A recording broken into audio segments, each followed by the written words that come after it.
नमस्कार, कहानी सागर में आपका हार्दिक स्वागत है।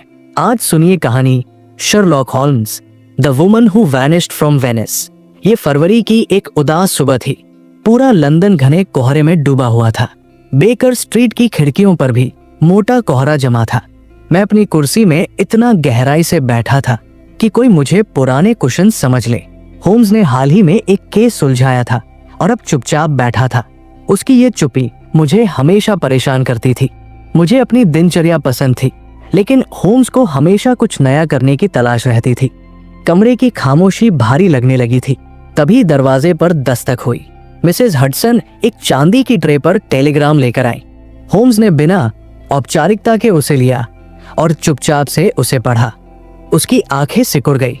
दिलचस्प, बहुत दिलचस्प, उसने बुदबुदाया। फिर बोला, ये इटली से है, वेनिस से। मैंने पूछा, इसमें क्या लिखा है? होम्स ने कहा, बस इतना कि तुरंत मिलो। ये पढ़ते ही उसका पूरा हाव भाव बदल गया। वो तुरंत खड़ा हो गया, हाथ में टेलीग्राम पकड़े हुए। वॉटसन, उसने तेज आवाज में कहा, तुम्हें 2 साल पहले ट्राइस्टे वाला अजीब मामला याद है? थोड़ा बहुत, मैंने जवाब दिया। कोई बात नहीं, बस इतना जान लो कि ये हस्ताक्षर पहचाने हुए लगते हैं, लेकिन लिखावट अलग है। उसने कागज को पलटकर देखा और आगे बोला, इसमें बहुत कम जानकारी है, लेकिन जिस जगह से आया है वो सब बता देता है। ये गुमशुदगी जानबूझकर की गई है। गुमशुदगी? मैंने दोहराया। हाँ, होम्स ने कहा, कई अपराध गलती से होते हैं, लेकिन ये जानबूझकर किया गया है। कोई आदमी अगवा होकर गायब हो सकता है, पर वेनिस से अचानक एक औरत का गायब होना बिल्कुल अलग बात है। उसकी आंखों में चमक आ गई थी। मैंने पूछा, क्या ये कोई चाल है? मुझे यही लगता है, होम्स ने जवाब दिया। कोई चाहता है कि हम मान ले कि वो औरत अब इस दुनिया में नहीं है, लेकिन ये मेरी समझ के खिलाफ है। इससे पहले कि मैं और कुछ कह पाता, होम्स ने अपना कोट उठाया और सीढ़ियों की ओर बढ़ गया। हल्का सामान पैक करो, वॉटसन। डोवर जाने के लिए 2 घंटे से कम समय में ट्रेन है। सुबह तक हम इटली पहुंच जाएंगे। मतलब अभी जाना है? मैंने हैरानी से पूछा। होम्स ने मुझे ऐसे देखा जैसे मैंने कोई बेवकूफी की हो। बोला, ये मामला इंतजार नहीं करेगा। जब एक महिला वेनिस से बिना कोई निशान छोड़े गायब हो जाती है, तब तक तो लगभग देर हो चुकी होती है। मैं उसके पीछे पीछे चल पड़ा। मुझे हैरानी हो रही थी कि ये सब इतनी जल्दी हो रहा था, लेकिन सबसे ज्यादा मुझे होम्स के अजीब तनाव ने चौंकाया। हम जब लुका बेलेनी के महल पहुंचे तो शाम हो चुकी थी। महल का माहौल बहुत उदास था। भारी पर्दों ने रोशनी को रोक रखा था। हवा में फूलों की हल्की खुशबू थी, जैसे किसी ऐसे व्यक्ति की जो अब वहां मौजूद नहीं था। बेलेनी ने हमारा स्वागत किया। वो एक अच्छे कदकाठी वाले, उम्रदराज और आकर्षक व्यक्ति थे। उन्होंने गहरे रंग का मखमली कोट पहन रखा था। होम्स ने शिष्टता से सिर झुकाया पर कुछ नहीं कहा। बेलेनी हमें बैठने के लिए कहकर खुद खड़े रहे। वो मोमबत्ती के पास इधर उधर टहलते रहे। आखिरकार उन्होंने कहा, वो गायब हो गई, मेरी पत्नी। उनकी आवाज कांप रही थी, पर उन्होंने उसे संभालने की कोशिश की। एलेनोर हार्टले, अब बेलेनी, इंग्लैंड की थी। वो कभी भी अचानक कोई काम नहीं करती थी। 4 रात पहले वो जल्दी सोने चली गई। नौकरानी ने 9 बजे उन्हें चाय दी। जब 10 बजे वापस आई तो वो गायब थी। कोई आवाज नहीं हुई, न कोई चीख। दरवाजा अंदर से बंद था। हाँ, कमरे की खिड़की बालकनी और नहर की ओर खुलती है। उनकी चप्पलें बिस्तर के पास रखी थी। गाउन वैसे ही टंगा था और चाय का कप अभी भी गर्म था। मैंने पूछा, कोई चिट्ठी या संदेश? कुछ नहीं, न कोई झगड़ा, न कोई निशानी। बेलेनी ने गहरी सांस ली। तब से उनका कोई पता नहीं है, न कोई पत्र, न कोई मांग। ये चुप्पी मुझे पागल कर रही है।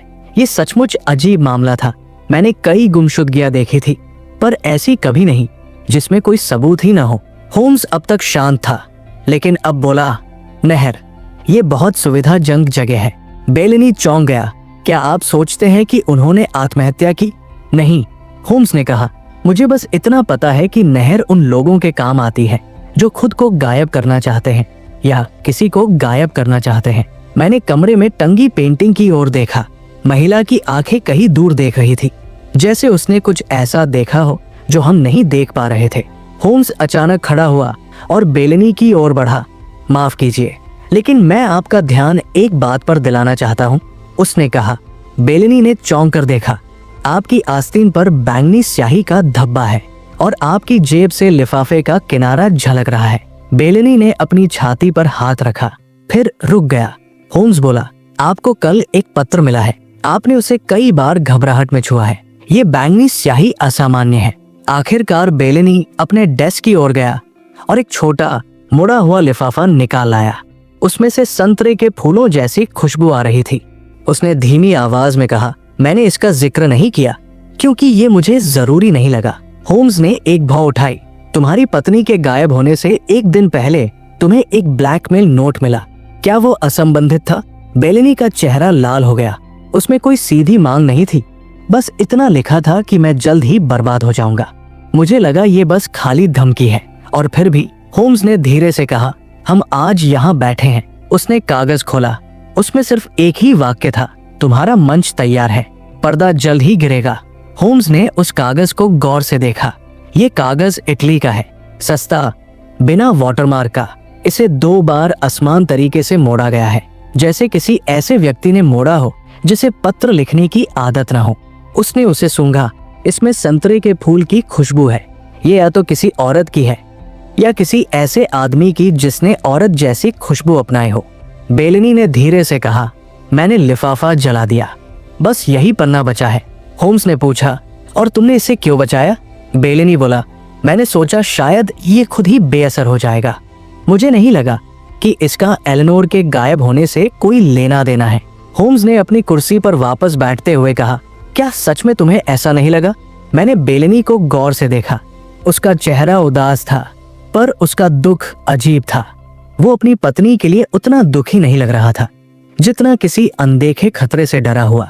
ऐसा लग रहा था मानो उसे डर हो कि दीवारें भी बोल सकती है। होम्स ने फिर से कागज उठाया। जिसने भी ये लिखा है वो तुम्हारी कमजोरियों को जानता है। तुमने इसे छुपा कर रखा। इसका मतलब है तुम किसी चीज में दोषी हो, शायद सीधे इस मामले में नहीं, लेकिन इससे जुड़ी किसी और बात में। बेलेनी चुप रहा। होम्स ने धीरे से पूछा, ऐसा नोट कौन लिख सकता है? बेलेनी ने कंधे झुका दिए। एक आदमी था, वेंजेटी। वो मेरे शुरुआती दिनों में मेरा बिजनेस मैनेजर था। हिसाब किताब में तेज था, लेकिन ईमानदारी बिल्कुल नहीं थी। और उसका क्या हुआ? वो 2 साल पहले नाव हादसे में डूब गया। अखबारों में खबर छपी थी। मैं तो उसके अंतिम संस्कार में भी गया था। और फिर भी, होम्स बोला, तुमने ये पत्र संभाल कर रखा। जब दुश्मनों के बारे में पूछा तो तुम हिचकिचाए, और जब अपनी पत्नी के गायब होने की बात की तो तुम्हारे स्वर में हैरानी से ज्यादा एक तरह की उम्मीद थी। बेलेनी ने नजरें फेर ली। मुझे नहीं पता क्या मानना चाहिए। इतना जानता हूं कि कोई क्रूर खेल खेल रहा है और मैं उसमें एक प्यादा हूं। नहीं बेलेनी, होम्स ने उठते हुए कहा, तुम प्यादे नहीं हो, तुम वो शतरंज का बोर्ड हो जिस पर 2 और लोग खेल रहे हैं। हम कमरे से बाहर निकले। होम्स चुप था। हम अंधेरी गली में उतरे। नहर पर नाविक बातें कर रहे थे। आखिर मैंने पूछा, तो तुम क्या सोचते हो? मुझे लगता है, होम्स बोला। उसका अभिनय अच्छा था, लेकिन उसने मुझे यकीन नहीं दिलाया। ये कहानी बहुत साफ सुथरी है वॉटसन, इतनी साफ कि मानो पहले से रटी हुई हो। तो क्या वो झूठ बोल रहा है? पूरी तरह से नहीं, लेकिन वो कुछ छिपा रहा है, शायद कुछ ऐसा जो उसे खुद भी नहीं पता। अगले कुछ दिनों में होम्स ने एलेनोर बेलेनी यानी मिस ई हार्टले के बारे में जानकारी जुटाई। इंग्लैंड में वो 6 साल तक एक व्यापारी की विधवा और उसके 3 बच्चों की देखभाल करती रही। वो शांत और धार्मिक महिला मानी जाती थी। फिर उन्होंने वेनिस के मशहूर गायक से शादी की और अचानक सबकी नजरों से ओझल हो गई। उनके नाम से कोई घोटाला नहीं जुड़ा था, न कोई शक, न कोई करीबी रिश्तेदार। होम्स ने ये सब सुनकर हल्की सी भौं चढ़ाई। शांत और चुप रहने वाले लोगों में हमेशा कुछ छिपा होता है वॉटसन। कोई महिला बिना वजह इंग्लैंड छोड़कर वेनिस नहीं आती। हमने व्यापारी की विधवा को पत्र लिखा। उसका जवाब दयालु था, लेकिन उसमें ज्यादा जानकारी नहीं थी। उसने लिखा, वो बहुत चालाक थी, शांत रहती थी, लेकिन भोली नहीं थी। मुझे अक्सर लगता था कि वो दूसरों से पहले सब समझ लेती थी, बस चुप रहती थी। होम्स के कहने पर हम फिर से बेलेनी के घर गए। इस बार हम चुपचाप गए और नौकरों से पूछताछ की। बूढ़े बटलर ने कहा, उस रात सब सामान्य था। मैडम ने ड्राइंग रूम में चाय पी और समय पर सोने चली गई। कोई झगड़ा या परेशानी नहीं थी। रसोइया, जो मोटी औरत थी, ने भी यही कहा, पर उसकी आवाज में आत्मविश्वास नहीं था। लेकिन मारिया, वो नौकरानी जिसने उस रात चाय दी थी, ने होम्स का ध्यान खींचा।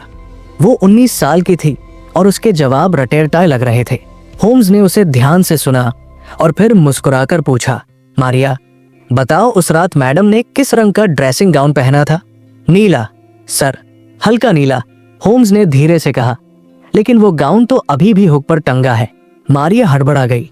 तो शायद उन्होंने बदल लिया हो, शायद। और वो किताब जो वो हमेशा सोने से पहले पढ़ती थी, गायब थी। हाँ, वो गायब थी। होम्स ने इशारा किया, लेकिन वो तो बिस्तर के पास पड़ी है। फिर उसने मेरी तरफ मुड़कर कहा, जो नौकर झूठ बोलता है उसके कदमों के निशान जरूर मिलते हैं, और उसके कदम 2 दिशाओं में गए हैं। मारिया का चेहरा पीला पड़ गया। होम्स कुछ नहीं बोला, लेकिन मैं जानता था कि उसने उसे चिन्हित कर लिया था। जब हम सीढ़ियों पर चढ़ रहे थे, होम्स अचानक रुक गया। उसकी नजर एक तस्वीर पर पड़ी जो 2 लैंपों के बीच अजीब तरह से टंगी हुई थी। क्या तुम इसे देख रहे हो, वॉटसन? पेंटिंग को? नहीं, इसके झुकाव को, उसने जवाब दिया।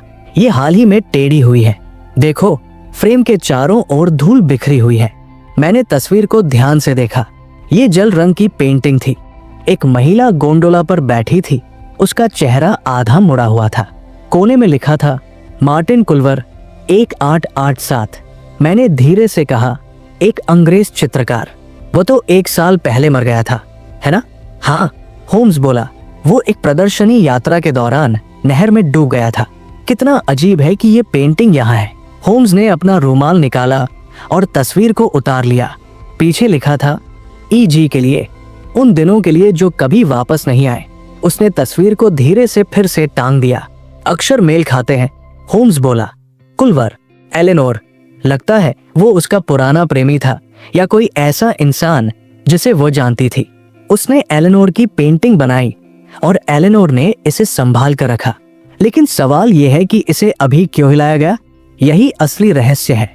घर का माहौल अचानक और भी भारी लगने लगा। उसी दोपहर होम्स ने एलेनोर की लिखने की मेज की तलाशी ली।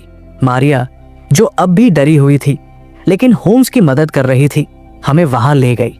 दराजें सब साफ सुथरी थी, लेकिन बाई ओर से तीसरी दराज फंसी हुई थी। होम्स ने जोर से खींचा और भौहें चढ़ा दी। इसके पीछे कुछ छुपा है, उसने कहा। वॉटसन, जरा हाथ डालकर देखो। मैंने सावधानी से हाथ पीछे किया और एक पुराना कागज निकाला। वो फटा हुआ संगीत का टुकड़ा था, कसकर मोड़ा हुआ और अब पीला पड़ चुका था।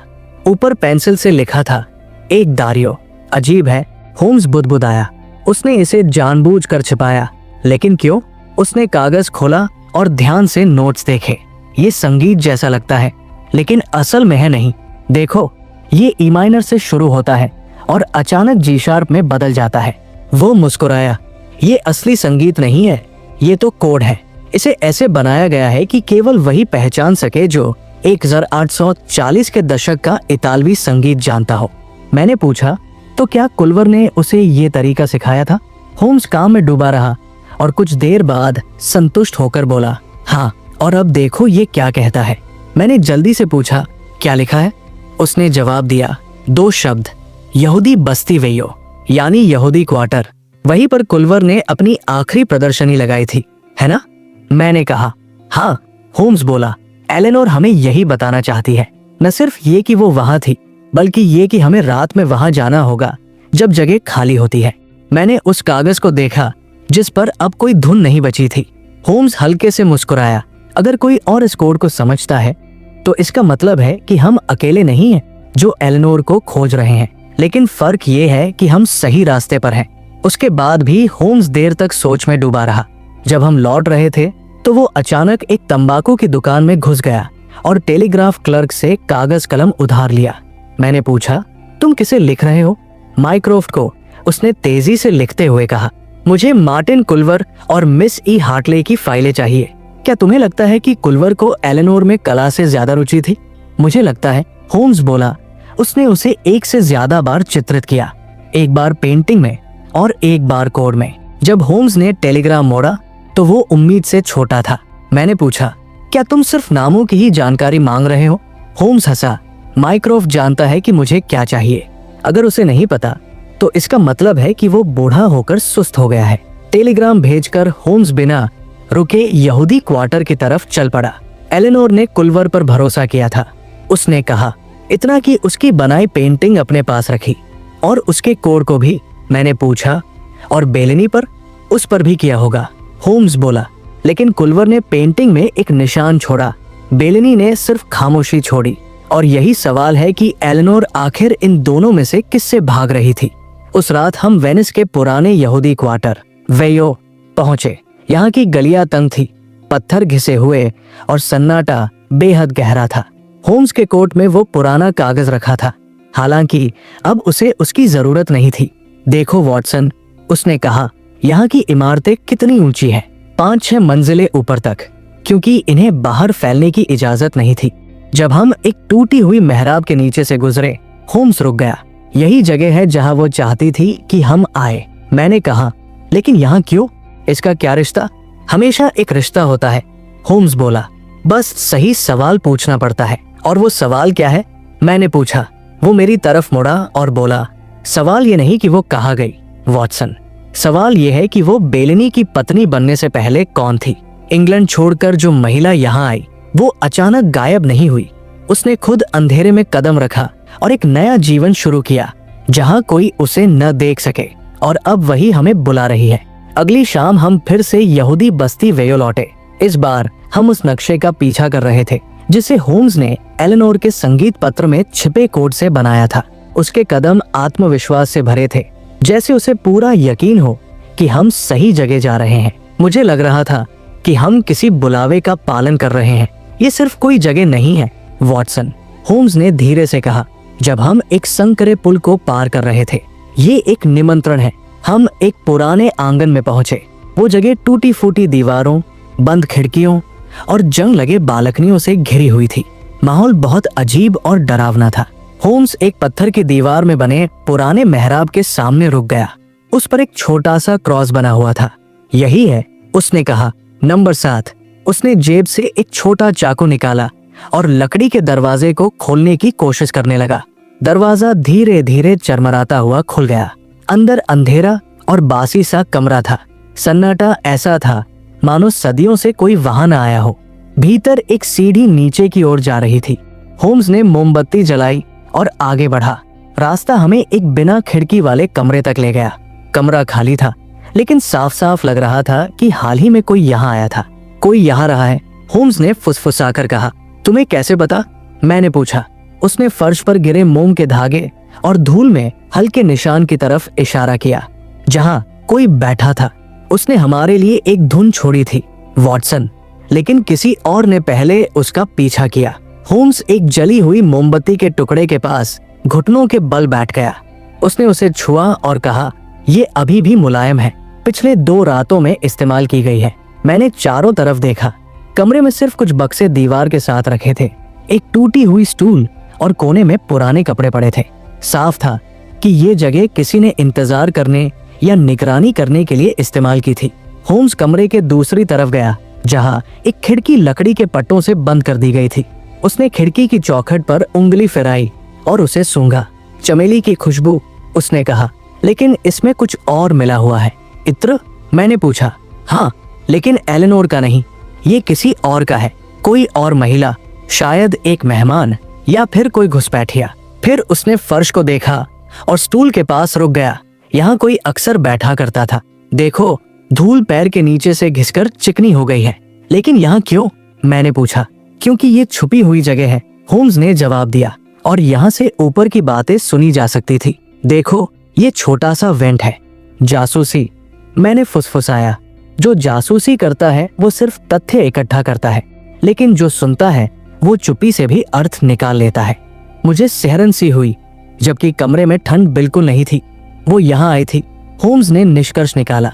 लेकिन कोई और भी आया, और वो दूसरा आदमी नहीं चाहता था कि उसका सामना हो। अगली सुबह हम एक छोटी गली में पूछताछ करने गए।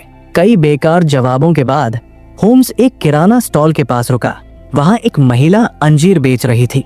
होम्स ने उसकी लिखावट की तारीफ की जो उसने कीमत के टैग पर खुद बनाई थी। फिर इतालवी में बोला, मुझे बताओ मैडम, क्या तुमने यहाँ कभी शाम के समय एक नकाबपोश महिला को देखा है? वो तेजी से चलती है, बोलती नहीं है। महिला ने हिचकिचाते हुए सिर हिलाया। हाँ सर, वो यहाँ की नहीं है। वो हर कुछ रातों में आती है, हमेशा अकेली, काले घूंघट में, हल्के कदमों से चलती है। क्या उसने कभी किसी से बात की? होम्स ने पूछा। नहीं, वो हमेशा पुराने घर नंबर 12 तक जाती है और अंधेरा होने से पहले वापस चली जाती है। मैं उसे अपनी खिड़की से देखती हूँ। होम्स ने सिर हिलाया। और पिछली बार क्या कोई उसका पीछा कर रहा था? मुझे ऐसा नहीं लगा। जब हम दूर हटे तो मैंने पूछा, क्या तुम्हें लगता है कि वो एलेनोर थी? होम्स कुछ पल चुप रहा। दरवाजा मेल खाता है, उसकी गोपनीयता भी, लेकिन मैं अभी भी हिचकिचा रहा हूँ। क्यों? क्योंकि उसके गायब होने का तरीका बहुत सावधान है, जैसे वो चाहती है कि लोग उसका ध्यान दें लेकिन उसके पास न जा सके। मैंने कहा, मतलब वो निशान छोड़ रही है वॉटसन, लेकिन बेलेनी के लिए नहीं। हाँ, होम्स बोला, वो किसी और का ध्यान आकर्षित कर रही है या फिर देख रही है कि उसका पीछा कौन करेगा। उस दोपहर होम्स हमें एक प्रिंटिंग की दुकान पर ले गया। दुकान का मालिक एक घबराया हुआ आदमी था। होम्स की तेज निगाहें देखकर वो और भी डर गया। बिना किसी परिचय के होम्स ने कहा, मुझे पिछले महीने बनाए गए एक नकली पासपोर्ट की कॉपी चाहिए, एक अंग्रेज महिला का, शायद नकद में भुगतान हुआ होगा। आदमी कांप गया। मैं बहुत सारे काम करता हूँ। होम्स ने काउंटर पर 20 लीरा का नोट रख दिया। आदमी भीतर गया और एक डायरी लेकर लौटा। होम्स ने तेजी से उसे पढ़ा और एक लाइन पर उंगली रखी। एस्टेल ग्रे, उम्र 32, जन्म स्थान सरे। मेरी सांस अटक गई। एलेनोर। होम्स ने सिर हिलाया। उम्र और जगह वही है। उसने 11 तारीख को ये पासपोर्ट बनवाया। आदमी डरते हुए बोला, ये सिर्फ यात्रा के लिए था सर, इसमें कुछ भी गैर कानूनी नहीं। क्या उसने खुद ऐसा कहा था? होम्स ने सीधा सवाल किया। हाँ, उसने कहा कि ये सुरक्षा के लिए है। होम्स ने वो कागज का टुकड़ा लिया जो उस आदमी ने हमें दिया था। ये एक झूठी पहचान का सबूत था। तस्वीर में साफ साफ एलेनोर की शक्ल थी। जब हम बाहर निकले तो मैंने उससे पूछा, तो क्या उसने हमेशा के लिए गायब होने का इरादा किया था? नहीं, होम्स ने शांत स्वर में कहा, उसका इरादा जिंदा रहने का था। क्या तुम्हें लगता है कि वो बेलेनी से डरती थी? मैंने फिर पूछा। मुझे लगता है कि वो घिर जाने से डरती थी और ये नाम उसके लिए एक दरवाजा था। कहाँ तक? मैंने हैरानी से कहा। होम्स ने छतों की ओर देखा और बोला, एक ऐसे जीवन तक जो उसने बेलेनी से शादी करने से पहले बनाया था, और शायद एक ऐसे आदमी तक जिसे बहुत पहले मरा हुआ मान लिया गया था। केलेड मोरासी पर बना पुराना घर आधा टूटा फूटा था।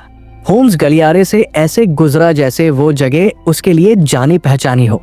दूसरी मंजिल पर हम एक दरवाजे तक पहुंचे जिसका ताला ठीक से लगा ही नहीं था। होम्स ने ताला खोला। अंदर एक छोटा कमरा था जिसमें बस एक ड्रेसिंग टेबल और एक लंबा शीशा था जो बंद खिड़की के सामने रखा था।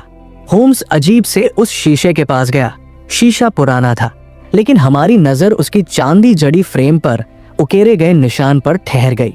रोशनी कम थी, लेकिन साफ दिख रहा था EG के शुरुआती अक्षर, और उसके नीचे खुदा था EG के लिए, उन दिनों के लिए जो कभी नहीं आए, MC, मार्टिन कुल्वर। होम्स ने धीरे से कहा, वॉटसन, ये केवल इतना नहीं है कि उसने उसे चित्रित किया था, उसने उससे प्यार किया था।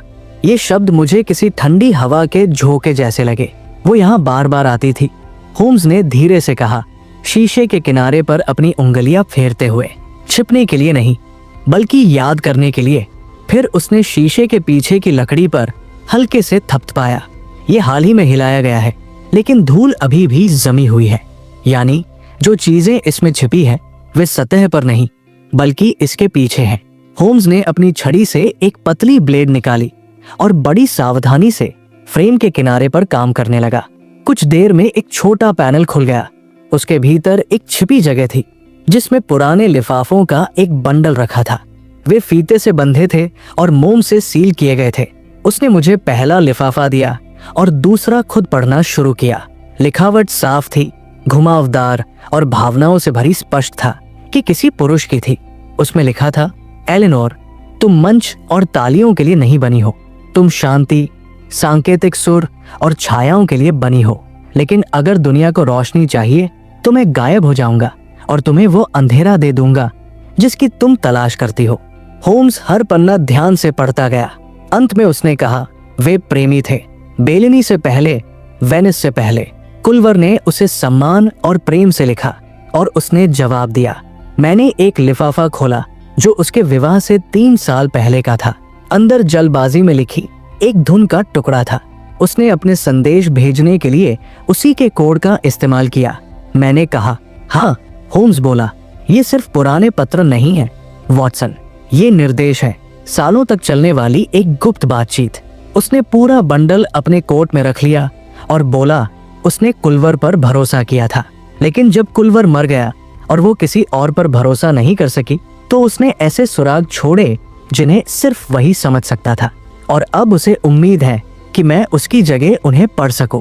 हम गलियारे से बाहर निकल आए। होम्स उत्साहित नहीं बल्कि शांत था, जैसे कि तस्वीर का आखिरी टुकड़ा अब सही जगह पर बैठ गया हो। जब तक हम नहर पर गोंडोला तक नहीं पहुंचे उसने कुछ नहीं कहा। फिर धीरे से बोला, वो जिंदा है और वो मिलना चाहती है। क्या तुम्हें लगता है कि उसने अपनी गुमशुदगी का नाटक किया? मैंने पूछा। हाँ, होम्स ने सिर हिलाया। उसने सब कुछ नाटक किया। अधूरी चाय, शांत कमरा, झूठा नाम। वो बेलिनी की दुनिया को जानती थी और जानती थी कि उसे कैसे मात दी जाए, लेकिन कुल्वर की मौत ने उसे अकेले ही ये खेल खत्म करने पर मजबूर कर दिया। और बेलिनी? मैंने कहा। होम्स ने नहर के उस पार अंधेरे महल की ओर देखा और बोला, वो एक नियंत्रित करने वाला आदमी है, लोगों के सामने भावुक लेकिन निजी तौर पर अधिकार जताने वाला। उसने उसे इसलिए नहीं छोड़ा कि वो उसे मारता था, बल्कि इसलिए कि उसने उसे एक खुले पिंजरे में बंद कर दिया था। और ब्लैकमेल? मैंने पूछा। ये असली वजह नहीं, बस एक लक्षण है। वेंजेटी अभी भी जिंदा है, या अगर नहीं तो कोई और उसकी जगह ले रहा है। वो नोट बेलिनी को डराने के लिए नहीं था, बल्कि एलेनोर को अलग करने के लिए था। तो अब क्या? मैंने कहा। होम्स ने अपनी जेब से एक पतला कार्ड निकाला जिस पर उसकी लिखावट में कुछ निर्देश लिखे थे। मैं एक ऐसी महिला को काम पर रखूंगा जो उसकी तरह दिखती हो, एक गायक की विधवा जिसे हाल ही में ओपेरा से निकाला गया है। वो एलेनोर का लॉकेट पहनेगी और गोंडोला पर एक नकाबपोश पार्टी में मिलने की बात करेगी। यानी ये एक चारा है? मैंने कहा। बिल्कुल। होम्स मुस्कुराया। और हम देखेंगे कि कौन इस जाल में फंसता है। उस शाम वेनिस की गलियां कार्निवल की मस्ती से गूंज रही थी। लोग नाच रहे थे, हंस रहे थे, हर ओर भीड़ थी। किसी भी इंसान के लिए जिसके पास एक लक्ष्य है, इससे बेहतर कुछ नहीं होता, होम्स ने कहा, जितना कि ऐसी भीड़ जो बेकार की मस्ती में डूबी हो। उसने पलाज़ो बेल्डोना को अपनी योजना का केंद्र बनाया।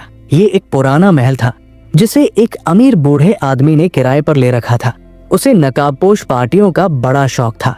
उस रात वहां कलाकारों, गायकों और अमीर लोगों की भीड़ होने वाली थी।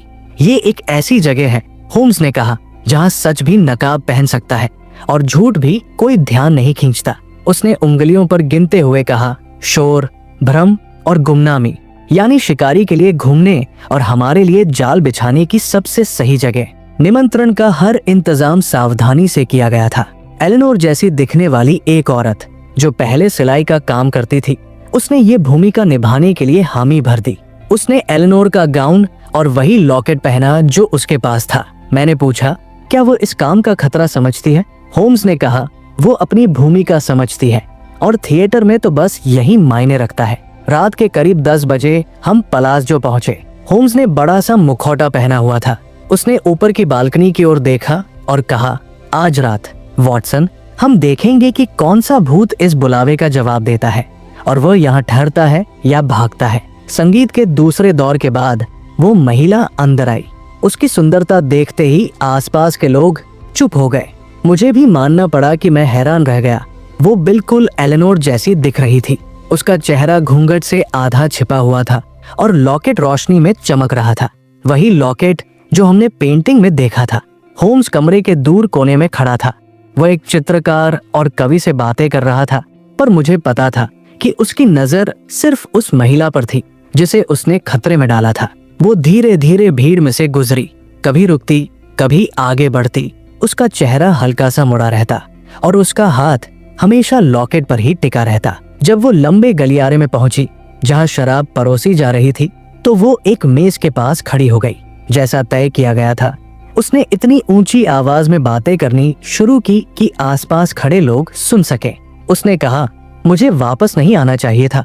अगर वो मुझे फिर ढूंढ लेता है तो सब कुछ 12 तारीख जैसा खत्म होगा। गोंडोला पर ये शब्द जानबूझकर चुने गए थे। इनका मतलब सिर्फ उसी इंसान के लिए था जो सच जानता था। ये एक याद थी, एक चेतावनी और एक सुराग। होम्स ने धीरे से कहा, दीवार की ओर देखो वॉटसन। उस आदमी को ढूंढो जो हिलता नहीं है, जो हंसने के बजाय सुन रहा है। सचमुच उसी समय एक काले मुखौटे वाला आदमी ठिठक गया। वो अकेला था जिसका चेहरा पीला पड़ गया था। वो महिला 5 मिनट तक और कुछ नहीं बोली, बस अपने गिलास से खेलती रही। उसकी आंखें नीचे झुकी रही। भीड़ उससे दूर हट गई। लाल मखमल पहने एक आदमी ने उससे बात करने की कोशिश की, पर उसके जवाब देते ही वो पीछे हट गया। उसने कहा, जिस आखिरी आदमी ने मुझसे जवाब मांगा था उसने वेनिस पानी के रास्ते से छोड़ा था, पर गोंडोला से नहीं। ये भी योजना का हिस्सा था। होम्स संगीतकारों की ओर देखता हुआ बोला, वो अब भी वही है, खंभे के पास, झाड़ियों के पीछे। जब से वो अंदर आई है वो हिला तक नहीं है, और अब वो अपनी गलती करने वाला है। काले मुखौटे वाले आदमी ने घबराकर अपना गिलास नीचे रखा और नौकरों के कमरे की तरफ बढ़ा। उसकी चाल लापरवाह थी। वो न किसी दोस्त को ढूंढ रहा था, नहीं शौचालय जा रहा था। वो एक ऐसा आदमी था जिसका राज सामने आ गया था और जो अब गायब होना चाहता था। होम्स ने मेरी बात छू कर कहा, अब हम उसका पीछा करेंगे, लेकिन दूर से। वो शिकारी की तरह आगे बढ़ा। मैं उसके पीछे रहा। हमने उस आदमी को भी नजर से नहीं खोया जो अब तेजी से कदम बढ़ा रहा था। होम्स ने धीरे से कहा, उसने वही सुन लिया है जो उसे नहीं सुनना चाहिए था, और अब वो उसे दबाने की कोशिश करेगा। लेकिन अब वो अपने ही गड्ढे में गिर रहा है। महल की पिछली गैलरी से निकलते ही वो आदमी दौड़ने लगा। उसका लबादा उसके पीछे छाया की तरह उड़ रहा था। होम्स भी उसके पीछे पीछे बिना एक शब्द कहे नहरों की भूल भुलैया में दौड़ा। मैंने पूरी कोशिश की उसका साथ देने की, लेकिन फिसलन भरी गीली पत्थरों की सड़क पर मेरे कदम लड़खड़ा रहे थे। वो आदमी बाई ओर मुड़ा, फिर एक अजनबी सी गली में घुस गया। होम्स बहुत पीछे नहीं था। तभी मैंने उसकी आवाज सुनी, तेज और हुक्म देने वाली, रुक जाओ महोदय, भागने के लिए कई जगह नहीं बची है। कुछ देर बाद मैं हाफता हुआ पहुंचा। मैंने देखा कि होम्स एक नीची मेहराब के सामने खड़ा है। उसका शिकार एक टूटी हुई दीवार और बंद चैपल के गेट के बीच फंसा था। आदमी ने गुस्से में अपना मुखौटा फाड़ कर फेंक दिया। उसका चेहरा पीला था, पसीने से भीगा हुआ। वो मेरी उम्मीद से बड़ा था, करीब 50 साल का, भारी भौहों वाला और पत्थर जैसे कठोर जबड़े वाला। वेंजेटी, होम्स ने धीरे से कहा। आदमी चुप रहा। सबको लगा था कि तुम मर चुके हो, होम्स ने कहा। वेंजेटी मुस्कुराया। मरा हुआ होना फायदेमंद है। मरा हुआ आदमी सवालों का जवाब नहीं देता। होम्स उसके करीब आया और बोला, लेकिन फिर भी तुम यहाँ हो, या तो किसी भूत का पीछा कर रहे हो या उससे भाग रहे हो। वेंजेटी ने फुसफुसाते हुए कहा, एलेनोर सब जानती थी। उसके पास सारे हिसाब थे। कुलवर भी जानता था। वे दोनों मुझे बैंडकाप करने वाले थे, और इसलिए तुमने उन्हें रास्ते से हटाने की कोशिश की, होम्स ने कहा। वेंजेटी ने सिर हिलाया। मैंने कोशिश की। होम्स की आवाज और भी धीमी हो गई, लेकिन तुम नाकाम रहे। उस अंधेरी गली में भी मैंने होम्स की आंखों में सच्चाई को तूफान की तरह चमकते देखा। वो मरी नहीं है? मैंने पूछा। वेंजेटी ने दूसरी ओर देखा। होम्स ने मेरी तरफ देखते हुए कहा, नहीं, लेकिन ये आदमी चाहता है कि लोग मान ले कि वो मर चुकी है। जिस चैपल में हमने वेंजेटी को पकड़ा था वो वेनिस की पुरानी भूली हुई इमारतों में से एक थी। होम्स ने माचिस जलाई और कुछ मोमबत्तियां रोशन की। वेंजेटी वही खड़ा था। उसका काला मुखौटा जमीन पर पड़ा था और पैरों तले कुचल चुका था। होम्स ने उसे कुछ देर तक देखा, फिर अपनी छड़ी से जमीन पर एक लकीर खींच दी। तुम्हें मरा हुआ समझा गया था, होम्स ने कहा। तुम्हारे हिसाब किताब बिगड़ने लगे थे और तभी तुम मर गए, है ना? वेंजेटी हंस पड़ा। मुझे और पैसे देने चाहिए थे। उसने तुम पर भरोसा किया था, होम्स ने ठंडी आवाज में कहा, और तुमने उस भरोसे का बदला धोखे, जबरन वसूली और एक औरत की आजादी छीन कर दिया। वेंजेटी ने जमीन पर थूका। उसे मेरी नकली किताबें मिल गई थी। उसकी वो जासूस जैसी पत्नी, और कुल्वर भी उसका छोटा सा प्रेमी, अपनी पेंटिंग और कविताओं के साथ। तो तुमने अपने मरने का नाटक किया, होम्स बोला, और फिर भूत बन गए। ऐसा भूत जो अपने दुश्मनों को चिट्ठियों और छायाओं से डराता रहा। मैंने उन्हें चुप कराने की कोशिश की, वेंजेटी ने कड़वे स्वर में कहा, लेकिन कुल्वर तक पहुंचने से पहले ही वो मर गया और वो तुमसे बच गई। होम्स ने ठंडी नजर से देखा, और उससे भी बड़ी बात, उसने तुम्हें हरा दिया। वेंजेटी ने सिर झुका लिया। तुम पूरी कहानी नहीं जानते तो हमें बता सकते हो, होम्स ने आंखें सिकोड़ते हुए कहा। इसी समय पीछे का दरवाजा धीरे धीरे खुला। होम्स ने मुड़कर देखा भी नहीं। वो यहाँ है, वॉटसन, उसने शांति से कहा। दरवाजे से एक औरत अंदर आई। वो कुछ पल के लिए रुकी, फिर उसने अपना घूंघट हटा दिया। लंबी काली शॉल के नीचे एलेनोर बेलेनी का चेहरा साफ नजर आ रहा था। वो कोई भूत नहीं थी, न कोई कल्पना, बल्कि वही औरत थी जो अब तक गायब थी। वेंजेटी की सांस अटक गई। देखते हो, होम्स ने कहा, उसकी ओर देखे बिना। उसे पता था कि तुम कार्निवल में वापस आओगे। जानती थी कि पुरानी यादें और डर तुम्हें फिर खींच लाएंगे। वेंजेटी ऐसे पीछे हट गया जैसे उसके सामने कोई अपवित्र चीज खड़ी हो। मैंने तुम्हें देखा था, एलेनोर ने धीरे से कहा। तुम कभी सचमुच मरे नहीं थे, बस परतों के नीचे छुपे रहे। होम्स एक तरफ हट गया। उसने मुझसे ये जाल बिछाने के लिए कहा था, लेकिन असली चारा हमेशा वही थी। वेंजेटी की हिम्मत टूट गई और वो चैपल की बेंच पर बैठ गया। मैंने किताबें जाली बनाई थी, उसने मान लिया। बेलेनी ने कभी ध्यान नहीं दिया। वो तो भीड़ के लिए गाने और महंगे कपड़े खरीदने में ही व्यस्त रहता था, लेकिन उसने ध्यान दिया। होम्स ने कहा, एलेनोर ने हर पंक्ति पढ़ी जो मेल नहीं खाती थी, और जब तुम्हें एहसास हुआ कि वो सब बता देगी, मैंने उसे चेतावनी दी। वेंजेटी बुदबुदाया। पहले एक नोट भेजा, फिर दूसरा। उससे कहा चुप रहे, वरना मैं उसे या बेलेनी दोनों को बर्बाद कर दूंगा। इसके बजाय, एलेनोर बोली, उसकी आवाज अब मजबूत थी, तुमने हम दोनों की जिंदगी बर्बाद करने की कोशिश की। उसने कुल्वर को बता दिया। वेंजेटी ने कहा, कुल्वर इस घोटाले को छापने वाला था, इसलिए मैंने उसका पीछा किया। ये एक हादसा लगना चाहिए था, और तुमने बेलेनी को शोक में डूबने दिया। मैंने पूछा, शोक मनाना जेल जाने से बेहतर है, वेंजेटी फुफकारा। होम्स ने गहरी सांस ली। ये दया भी हो सकती थी, या घृणा भी। तुमने उस औरत को कम आका जिसने तुम्हारे खेल को खेलने से इनकार कर दिया। वो तो गायब हो गई, वेंजेटी ने धीमी आवाज में कहा। नहीं, होम्स ने साफ कहा, और पहली बार एलेनोर की ओर मुड़ा। उसने बिना मरे गायब होना सीख लिया। कमरे में गहरी चुप्पी छा गई, लेकिन ये चुप्पी खाली नहीं थी। एलेनोर धीरे धीरे आगे बढ़ी, जैसे वो अपनी खोई हुई जगह वापस पा रही हो। होम्स स्थिर खड़ा रहा। उसकी भावनाएं पढ़ पाना मुश्किल था, और मुझे सालों से उसके साथ रहने के बावजूद एक अजीब सी श्रद्धा महसूस हुई। मुझे पता था कि तुम जिंदा हो, वेंजेटी ने बुदबुदाया, नजरें झुकाए हुए। पर मैंने कभी नहीं सोचा था कि तुम सामने आओगी। मैंने भी नहीं सोचा था कि मुझे सामने आना पड़ेगा, एलेनोर ने कहा। पर होम्स ने मुझे मना लिया। गायब होना एक अच्छी चाल है, पर न्याय उससे भी बेहतर है। तुमने मेरा इस्तेमाल किया, वेंजेटी ने गुस्से से थूका। मैंने तुम्हें खुद को उजागर करने दिया, होम्स ने धीमे स्वर में कहा। ये एक ही बात नहीं है। सच एक धैर्यवान मेहमान है, ये अपने बुलावे का इंतजार करता है। एलेनोर ने उसकी ओर देखा। तुमने मुझे सिर्फ सुरक्षा नहीं दी, तुमने मुझे रणनीति दी। मैंने रास्ता दिखाया, होम्स ने कहा। बाकी सब तुमने किया। इसी बीच होम्स द्वारा बुलाए गए पुलिसकर्मी आ गए। उनके पैरों की आवाज गलियारे में गूंज रही थी। वेंजेटी ने कोई विरोध नहीं किया। वो सच जान चुका था, दर्पण और कोड दोनों पढ़ चुका था, और वो जानता था कि जो औरत अपना नाम एक पुरानी पोशाक की तरह छोड़ सकती है, वो उसके बाकी जीवन को भी बर्बाद कर सकती है। जब पुलिस उसे ले जा रही थी, मैंने एलेनोर से कहा, तुम हमेशा के लिए गायब हो सकती थी, कोई तुम्हें दोष नहीं देता। उसने मेरी ओर देखा और पहली बार सचमुच मुस्कुराई। कोई सच में कभी गायब नहीं होता, डॉक्टर। हम बस ये चुनते हैं कि कहाँ नहीं दिखना है। होम्स ने सिर हिलाया। ये एक ऐसा चुनाव है जिसे बहुत कम लोग समझ पाते हैं। एलेनोर उसके करीब आई, जैसे कुछ कहना चाहती हो, फिर रुक गई। उसने सिर्फ सिर हिलाया और नहर की ओर चल दी। उसके कदमों की आहट धीरे धीरे दूर होती गई। होम्स वही खड़ा रहा। उसने खेल बहुत अच्छी तरह खेला। मैंने धीरे से कहा, वही खेल थी। होम्स ने तुरंत उत्तर दिया। वेंजेटी की गिरफ्तारी के अगले ही दिन सुबह वेनिस में इतनी हल्की धुंध थी कि लगा मानो सब कुछ सपना हो, लेकिन ये सपना नहीं था।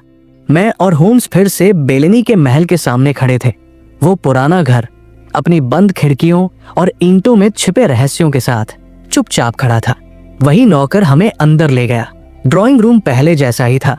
फर्क सिर्फ इतना था कि अब एलेनोर वहां बैठी थी। उसका घूंघट हटा हुआ था। उसके हाथ ऐसे जुड़े थे जैसे किसी विधवा के जिसने अपने पति से लंबी जिंदगी जी हो। होम्स ने बैठने से इनकार कर दिया। 2 तरह की खामोशी होती है, होम्स ने कहा जब उसने अपने दस्ताने धीरे धीरे उतारे। एक खामोशी डर से आती है और दूसरी जानबूझकर चुनी जाती है। एलेनोर ने हल्की मुस्कान दी। और मैंने कौन सी चुनी? होम्स ने सिर हिलाया। समय के साथ दोनों ही, लेकिन दूसरी वाली यानी नाटक वाली खामोशी ज्यादा मुश्किल होती है। फिर उसने अपने कोट की जेब से एक मुड़ा हुआ टेलीग्राम निकाला। वही टेलीग्राम जिसकी वजह से हम वेनिस आए थे। ज्यादातर भूत टेलीग्राम नहीं भेजते, होम्स ने कहा। मैंने धीरे से कहा, लेकिन तुम्हें तो एक मिला था। होम्स की आंखें चमक उठीं और वो मेरी तरफ मुड़ा। बिल्कुल सही वॉटसन, लेकिन सवाल यह है किस भूत से और किस मकसद से? असली कहानी तो यहीं से शुरू होती है। उसने टेलीग्राम को धीरे से मेज पर रख दिया, जैसे कोई खिलाड़ी अपना आखिरी पत्ता दिखाता है। उसमें लिखे शब्द सीधे सादे थे, किसी के हस्ताक्षर नहीं थे, लेकिन उनमें छुपा मतलब साफ था। इस वाक्य को देखो, होम्स ने कहा, महिला खतरे में है। उसकी जिंदगी कोहरे में एक फुसफुसाहट जैसी है। तुरंत आओ। ये तो भावुक लगता है, मैंने कहा। उससे भी बढ़कर, होम्स ने जवाब दिया। ये संदेश किसी घबराए हुए इंसान ने नहीं, बल्कि बहुत सोच समझ कर लिखा है, जैसे कोई कविता लिख रहा हो। एलेनोर बेलेनी एक समझदार और अनुशासन वाली महिला है। उसके शब्द भी उसके कदमों की तरह सोच समझ कर उठाए जाते हैं। एलेनोर ने शांत स्वर में कहा, ये टेलीग्राम मैंने ही भेजा था। मैं दंग रह गया। लेकिन तुम तो उस समय गायब ही नहीं हुई थी। सही कहा, होम्स ने कहा। ये टेलीग्राम उसके गायब होने से पूरे 3 दिन पहले आया था।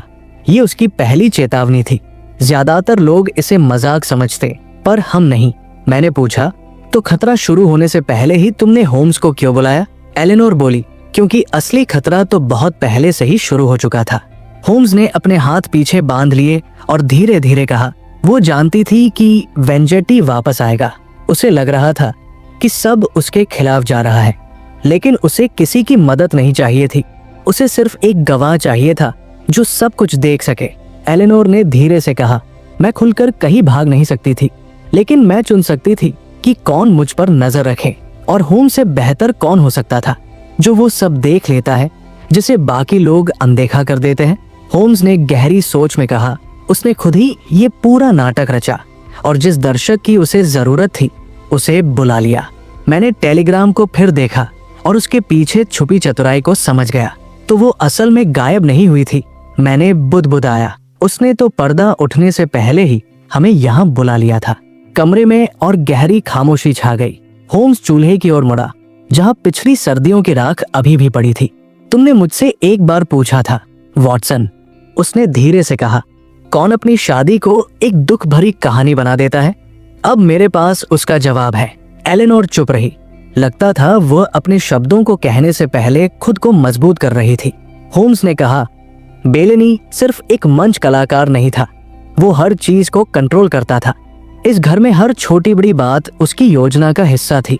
डेस्क पर लगे ताले, छुपाई गई चिट्ठियां, दूर कर दिए गए दोस्त और नौकर।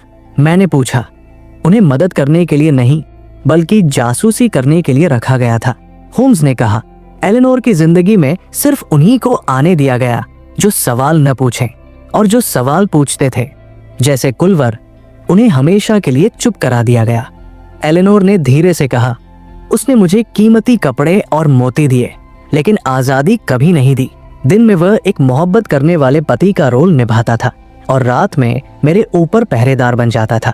मैं उसकी कहानी की कठपुतली बन गई थी, एक इंसान नहीं। होम्स ने सिर हिलाया। एकांत सबसे शानदार पिंजरा होता है, क्योंकि ये दिखता नहीं है, इसलिए इसे तोड़ना नामुमकिन होता है। मैंने उसकी ओर देखा, लेकिन तुम चिल्ला सकती थी। किससे? उसने पूछा। उसने मेरी चिट्ठियां, मेरे मेहमान, मेरा शहर, सब कुछ कंट्रोल कर लिया था। पूरा वेनिस मेरे लिए एक बंद कमरा बन गया था। होम्स कुछ देर चुप रहा, फिर धीरे से बोला, तो भागने का तरीका भागना नहीं था, बल्कि खेल का मंच बदलना था। जो उसने किया, मैंने समझते हुए कहा, बड़े ही अंदाज से। होम्स ने सिर हिलाया। ज्यादातर औरतें बचाए जाने का इंतजार करती हैं, लेकिन श्रीमती बेलेनी ने अपनी आखिरी प्रस्तुति खुद रची। फिर होम्स ने अपने कोट से एक मुड़ा हुआ पन्ना निकाला, वही पन्ना जिस पर संगीत के नाम पर रहस्यमयी संकेत लिखे थे, जिसने पहले उसकी जिज्ञासा जगाई थी। उसने उसे नकली पासपोर्ट के बगल में रखकर मेरी ओर बढ़ा दिया। यही उसकी योजना की असली खूबी थी। उसने कहा, ये सब चीजें जो हमें बिखरी हुई लग रही थी, असल में एक ही कहानी का हिस्सा थी। तो पासपोर्ट, मैंने धीरे से कहा, ये अधिकारियों को धोखा देने के लिए नहीं था।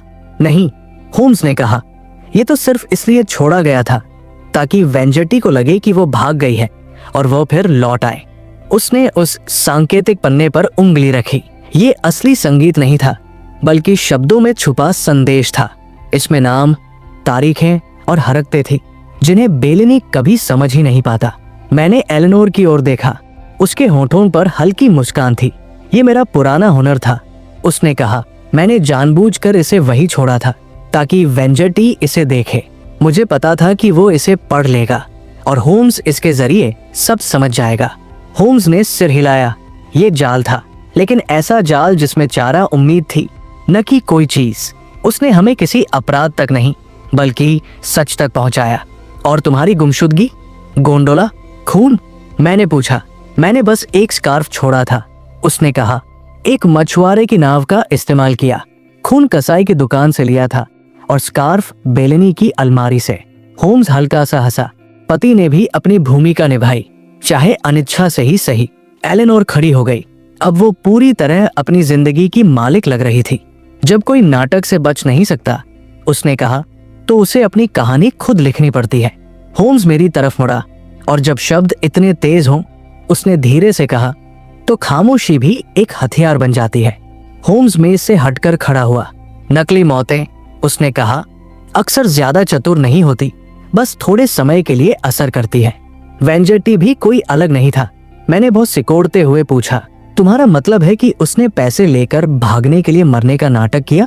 हाँ, लेकिन तुरंत नहीं, होम्स ने जवाब दिया। उसने अपने गायब होने की योजना तब तक रोकी जब तक बेलेनी के हिसाब किताब उलझकर बेहद गड़बड़ नहीं हो गए। यही उसकी चालाकी थी, ऐसे वक्त गायब होना जब किसी को शक ही न हो। एलेनोर ने धीरे से सिर हिलाया। उसने कहा कि वो मिलान जा रहा है। फिर उसकी गोंडोला नाव मिली। मैंने उसे सच मानकर शोक मनाया। बेलेनी बहुत गुस्से में था, होम्स बोला। उसका शरीर जानबूझकर नहरों में गुम हो गया ताकि वो छुपकर सब कुछ देख सके। और जब बेलेनी लापरवाह हो गया, जब उसके कर्ज की बातें छुप छुप कर करने से निकलकर सबके सामने आने लगी, तो वेंजेटी फिर लौट आया। मैंने धीरे से कहा, ब्लैकमेल करने के लिए? नहीं, बदले के लिए। होम्स ने पुष्टि की। उसने बेलेनी को ये यकीन दिलाया कि एलेनोर ने उसका सच जान लिया है और अब या तो उसकी चुप्पी खरीदी जाए या फिर हमेशा के लिए खत्म कर दी जाए। एलेनोर ने शांत स्वर में कहा, मुझे पता था कि वो मुझे देख रहा है। मैं उसका नाम नहीं जानती थी, लेकिन मुझे उसकी नजर और उसका बोझ महसूस होता था। होम्स ने अपनी उंगलियां जोड़ ली। वो बोझ, श्रीमती बेलेनी, तुम्हारी कल्पना नहीं था। वो एक ऐसे इंसान का साया था जो कभी डूबा ही नहीं था। मैं सिहर उठा और उसकी समझ बेलेनी की आंखों से कहीं ज्यादा सच्ची थी। हाँ, होम्स ने धीमे स्वर में कहा। वेंजेटी का इकबालिया बयान होने और महल में शांति लौटने के बाद होम्स मेरी ओर मुड़ा। तुम परेशान लग रहे हो, वॉटसन। हाँ, मैंने माना। मैंने तुम्हारे सारे तर्क समझे, लेकिन फिर भी मैं इस पूरी योजना से दंग हूँ। होम्स ने सिर हिलाया। अपने मन को खुद आजाद करना सबसे मुश्किल होता है। तुम्हारा मतलब एलेनोर? हाँ, उसने सब कुछ सोच कर किया था, सिर्फ एक बात छोड़कर, और वो ये कि जब असली खतरा आएगा तब कोई ऐसा हो जो हालात को संभाल सके। वॉटसन, वही मेरी जरूरत पड़ी। मेरी आंखें चौड़ी हो गई तो तुमने ही उसे गायब होने में मदद की। शुरू में तो मैं तैयार नहीं था, उसने कहा, लेकिन हालात ने मजबूर कर दिया। मैंने उसका सिस्टर आर्या नाम से आश्रम तक का इंतजाम किया। गोंडोला चलाने वाले को भी मैंने ही मिलाया, यहाँ तक कि खून वाला स्कार्फ भी मैंने ही रखा था। मैंने हैरान होकर कहा, और तुमने मुझे कुछ बताया भी नहीं, वो जरूरी था। होम्स बोला, अगर तुम जानते तो तुम्हारी सच्ची प्रतिक्रियाएं असली सच उजागर कर देती। तुमने अपनी भूमिका मुझसे भी बेहतर निभाई। मेरे अंदर एक साथ शर्म और गर्व दोनों भाव आए, तो तुमने मेरा इस्तेमाल किया। नहीं, मैंने तुम पर और तुम्हारी ईमानदारी पर भरोसा किया। उसने सुधारा। मैंने देखा कि एलेनोर अब धीरे से एक मजिस्ट्रेट से बात कर रही थी। क्या अब वो सुरक्षित है? मैंने पूछा। होम्स ने सिर हिलाया। हाँ, और अब वो गुमनाम भी है, जो उसके मामले में किसी भी सुरक्षा से बेहतर है। मैंने हैरानी से सिर हिलाया। ये सब सिर्फ गरिमा के लिए?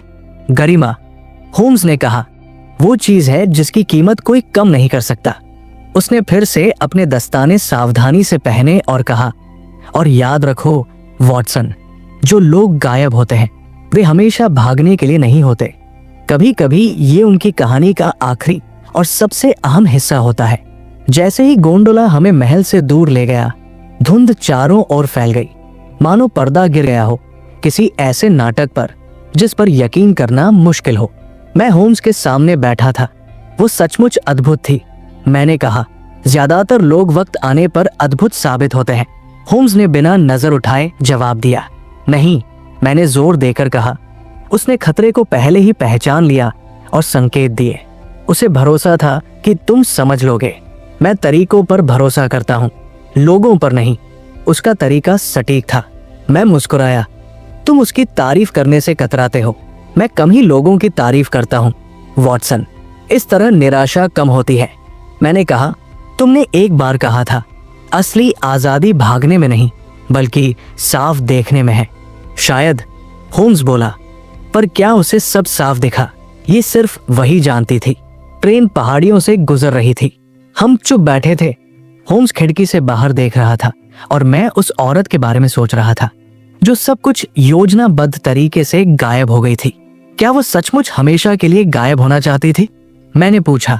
हाँ, होम्स बोला, भागने और सचमुच गायब होने में फर्क है। भागना डर से होता है और गुमशुदगी इरादे से। मैं मुस्कुराया। तुमने कहा था। उसने खेल सही तरीके से खेला। हाँ, होम्स ने सिर हिलाया। जहां बाकी डरे वहां उसने योजना बनाई और चुप रही। यही मास्टर की पहचान है और तुमने उसे जाने दिया क्योंकि वो बचना नहीं चाहती थी। वो अपनी आजादी चाहती थी।